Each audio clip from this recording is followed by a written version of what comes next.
नागेश्वर मंदिर एक प्रसिद्ध मंदिर है जो भगवान शिव को समर्पित है।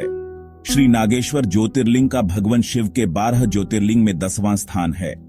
यह ज्योतिर्लिंग प्रामाणिक रूप से कहां स्थित है, यह विद्वानों के दावे प्रतिदावे चलते रहने के कारण कहना आसान नहीं है।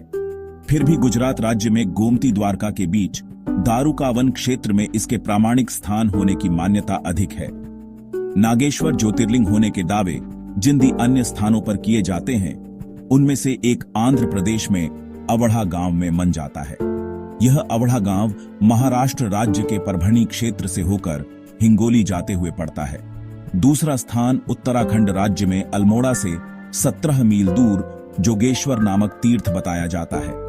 यहां उत्तर वृंदावन आश्रम के पास जोगेश्वर नाम का एक पुराना मंदिर है। इससे 1.5 मील की उतराई पर देवदार के सघन वृक्षों के मध्य नदी के तट पर नागेश्वर ज्योतिर्लिंग बताया जाता है। स्कंद पुराण में इन्हीं नागेश लिंग का वर्णन एवं महात्म्य वर्णित है। शिव पुराण में गुजरात राज्य के भीतर ही दारुकावन क्षेत्र में स्थित ज्योतिर्लिंग को ही नागेश्वर ज्योतिर्लिंग कहा जाता है। द्वादश ज्योतिर्लिंग स्तुति में भी नागेश्वर ज्योतिर्लिंग को दारुकावन क्षेत्र में ही वर्णित किया गया है।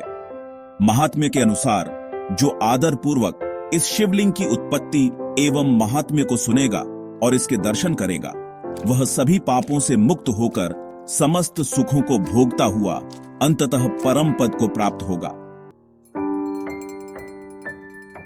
द्वादश ज्योतिर्लिंग स्तुति सौराष्ट्रे सोमनाथम च श्रीशैले मल्लिकार्जुनम उज्जैन्या महाकालमोंकारम ममलेश्वरम 1 परल्यां वैजनाथम च डाक्यन्या भीमशंकरम सेतुबंधे तु रामेशम नागेशम दारुकावने 2 वाराणस्या तु विश्वेशम त्र्यंबकं गौतमी तटे हिमालये तु केदारम धृष्णेशम च शिवालय 3 एतानि ज्योतिर्लिंगानि सायं प्रातः पठ्येन्नर सप्त जन्म कृतं पापम स्मरेण विनश्यति 4 इति द्वादश ज्योतिर्लिंग स्तुति संपूर्णम। कथा इस ज्योतिर्लिंग के संबंध में पुराणों यह कथा वर्णित है। सुप्रिय नामक एक बड़ा धर्मात्मा और सदाचारी वैश्य था। वह भगवान शिव का अनन्य भक्त था। वह निरंतर उनकी आराधना, पूजन और ध्यान में तल्लीन रहता था। अपने सारे कार्य वह भगवान शिव को अर्पित करके करता था।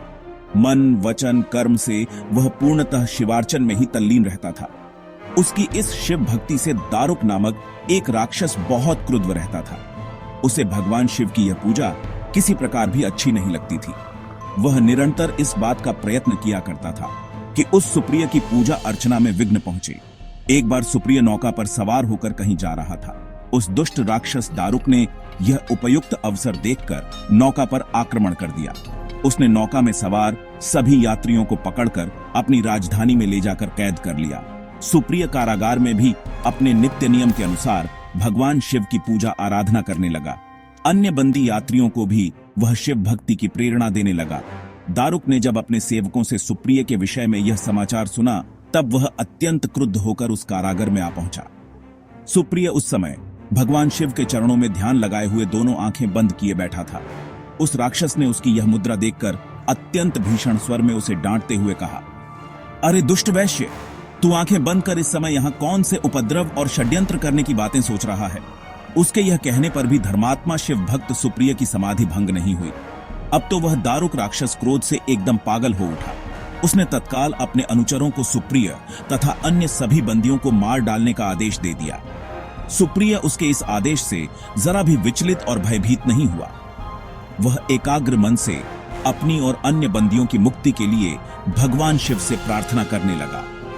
उसे यह पूर्ण विश्वास था कि मेरे आराध्य भगवान शिव जी इस विपत्ति से मुझे अवश्य ही छुटकारा दिलाएंगे।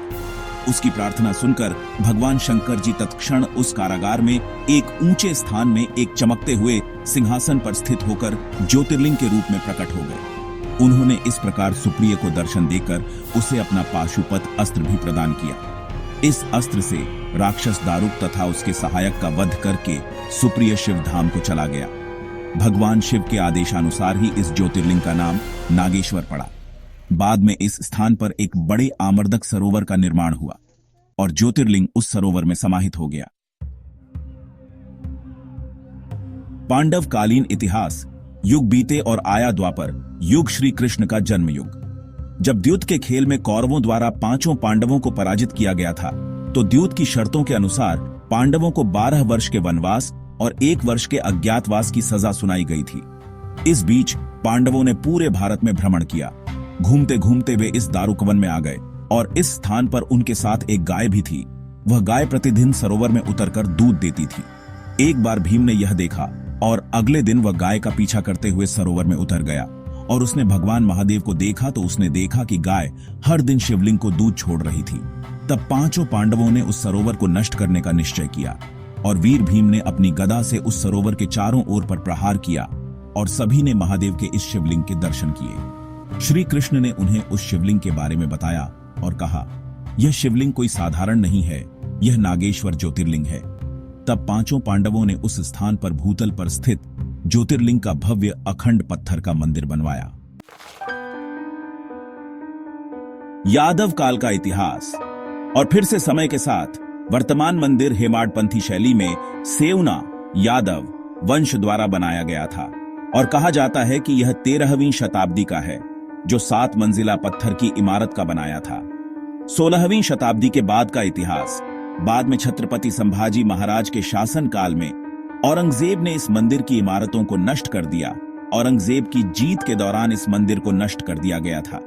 मंदिर के वर्तमान खड़े शिखर का पुनर्निर्माण अहिल्याबाई होलकर द्वारा किया गया था और हम इसे आज भी देखते हैं। हर साल इस मंदिर में लाखों की संख्या में लोग आते हैं। महाशिवरात्रि के उत्सव पर यहाँ का सबसे बड़ा मेला लगता है और रथोत्सव मनाया जाता है। महाशिवरात्रि के ठीक 5 दिन बाद रथोत्सव मनाया जाता है।